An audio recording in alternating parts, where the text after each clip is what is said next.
Good evening. I'm Senator Tim Scott from the great state of South Carolina.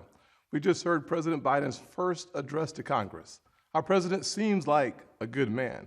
His speech was full of good words, but President Biden promised you a specific kind of leadership. He promised to unite a nation, to lower the temperature, to govern for all Americans, no matter how we voted. This was the pitch. You just heard it again.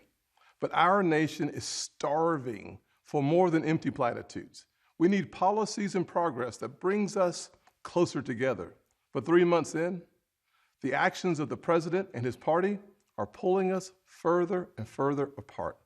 I won't waste your time with finger pointing or partisan bickering. You can get that on TV anytime you want. I want to have an honest conversation about common sense and common ground, about this feeling that our nation is sliding off its shared foundation and how we move forward together. Growing up, I never dreamed I would be standing here tonight. When I was a kid, my parents divorced. My mother, my brother, and I moved in with my grandparents. 3 of us sharing one bedroom. I was disillusioned and angry, and I nearly failed out of school. But I was blessed. First, with a praying mama. And let me say this, to the single mothers out there who are working their tails off, working hard, trying to make the ends meet, wondering if it's worth it, you can bet it is. God bless your amazing effort on part of your kids. I was also blessed by a Chick-fil-A operator, John Moniz, and finally with a string of opportunities that are only possible here in America. This past year, I've watched COVID attack every rung of the ladder that helped me up. So many families have lost parents and grandparents too early. So many small businesses have gone under. Becoming a Christian transformed my life, but for months, too many churches were shut down. Most of all, I'm saddened that millions of kids have lost a year of learning when they could not afford to lose a single day. Locking vulnerable kids out of the classroom is locking adults out of their future. Our public schools should have reopened months ago. Other countries did. Private and religious schools did. Science has shown for months that schools are safe. But too often, powerful grown-ups set science aside, and kids like me were left behind. The clearest case I've seen for school choice in our lifetimes, because we know that education is the closest thing to magic in America. Last year, under Republican leadership, we passed 5 bipartisan COVID packages. Congress supported our schools, our hospitals, saved our economy, and funded Operation Warp Speed, delivering vaccines in record time.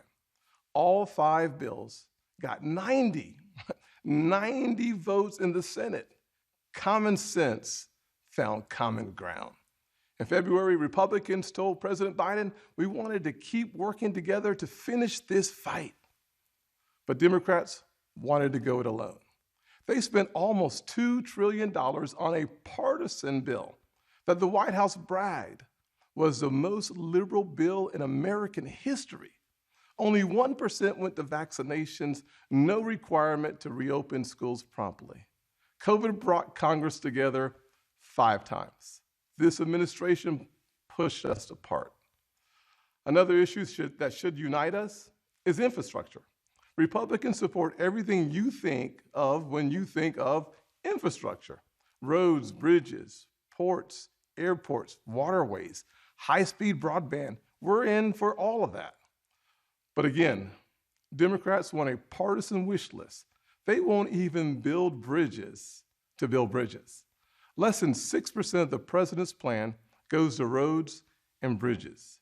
It's a liberal wish list of big government waste. Plus, the biggest job-killing tax hikes in a generation. Experts say when all is said and done, it would lower wages of the average American worker and shrink our economy.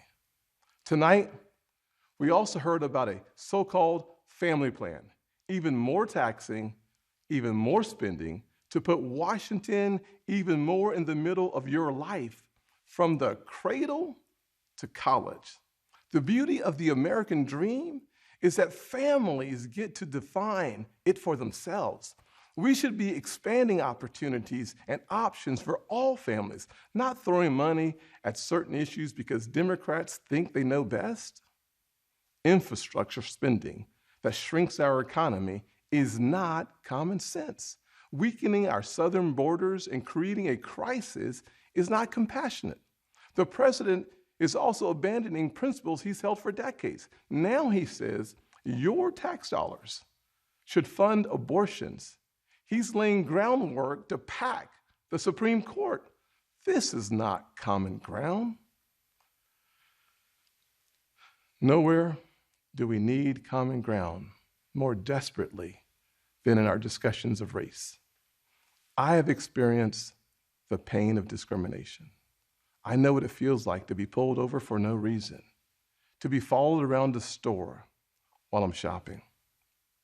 I remember every morning at the kitchen table, my grandfather would open the newspaper and read it, I thought. But later I realized he had never learned to read it. He just wanted to set the right example. I've also experienced a different kind of intolerance. I get called Uncle Tom and the N-word by progressives, by liberals.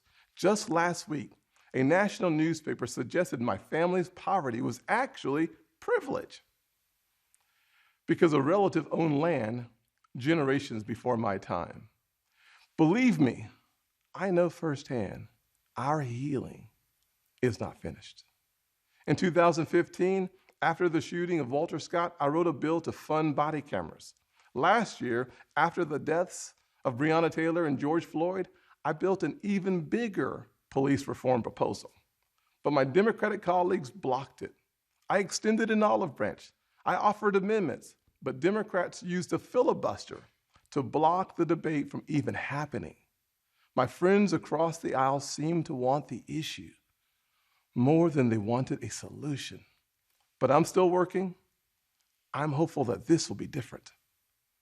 When America comes together, we've made tremendous progress, but powerful forces want to pull us apart.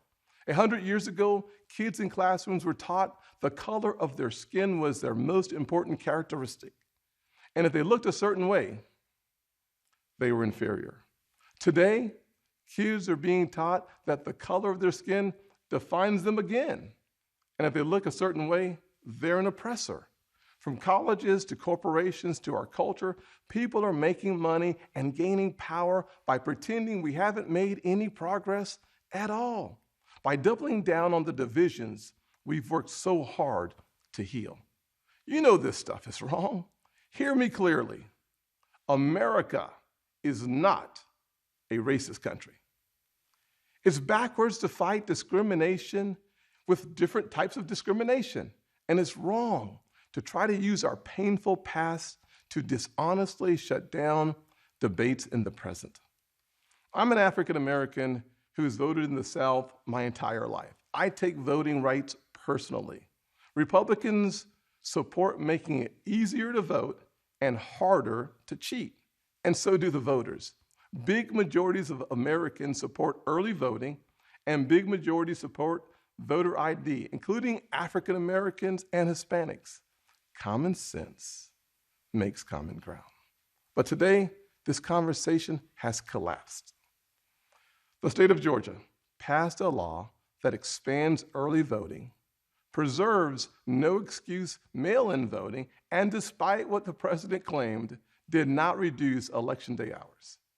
If you actually read this law, it's mainstream. It will be easier to vote early in Georgia than in Democrat-run New York. But the left doesn't want you to know that. They want people virtue signaling by yelling about a law they haven't even read. Fact checkers have called out the White House for misstatements. The president absurdly claims that this is worse than Jim Crow. What is going on here? I'll tell you, a Washington power grab. This misplaced outrage is supposed to justify Democrats' new sweeping bill that would take over elections for all 50 states. It would send public funds to political campaigns you disagree with and make the Bipartisan Federal Elections Commission partisan. This is not about civil rights or our racial past. It's about rigging elections in the future. And no, the same filibuster that President Obama and President Biden praised when they were senators, the same filibuster that the Democrats used to kill my police reform bill last year, has not suddenly become a racist relic just because the shoe is now on the other foot. Race is not a political weapon to settle every issue the way one side wants. It's far too important. This should be a joyful springtime for our nation. This administration inherited a tide that had already turned. The coronavirus is on the run. Thanks to Operation Warp Speed and the Trump administration, our country is flooded with safe and effective vaccines. Thanks to our bipartisan work last year, job openings are rebounding. So why do we feel so divided? Anxious. A nation with so much cause for hope should not feel so heavy laden.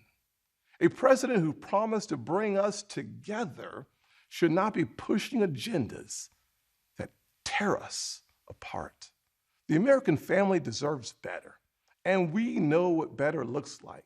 Just before COVID, we had the most inclusive economy in my lifetime, the lowest unemployment rates ever recorded for African Americans, Hispanics, and Asians, and a 70-year low nearly for women. Wages were growing faster at the bottom than at the top. The bottom 25% saw their wages go up faster than the top 25%. That happened because Republicans focused on expanding opportunity for all Americans. In addition to that, we passed opportunity zones, criminal justice reform, and permanent funding for historically Black colleges and universities for the first time ever. We fought the drug epidemic, rebuilt our military, and cut taxes for working families and single moms like the one that raised me. Our best future will not come from Washington schemes or socialist dreams. It will come from you, the American people, Black, Hispanic, white, and Asian, Republican and Democrat, brave police officers in Black neighborhoods. We are not adversaries. We are family. We are all in this together, and we get to live in the greatest country on earth. The country where my grandfather in his 94 years saw his family go from cotton to Congress in one lifetime. So I am more than hopeful. I am confident that our finest hour is yet to come. Original sin is never the end of the story, not in our souls and not for our nation. The real story is always redemption. I am standing here because my mom has prayed me through some really tough times. I believe our nation has succeeded the same way because generations of Americans in their own ways have asked for grace and God has supplied it. So I will close with a word from a worship song that really helped me through this past year of COVID. The music is new, but the words draw from Scripture. May the Lord bless you and keep you, make his face shine upon you and be gracious to you. May his presence go before you and behind you and beside you. In your weeping and your rejoicing, he is for you. May his favor be upon our nation for 1,000 generations, and your family and your children and their children. Good night, and God bless the United States of America.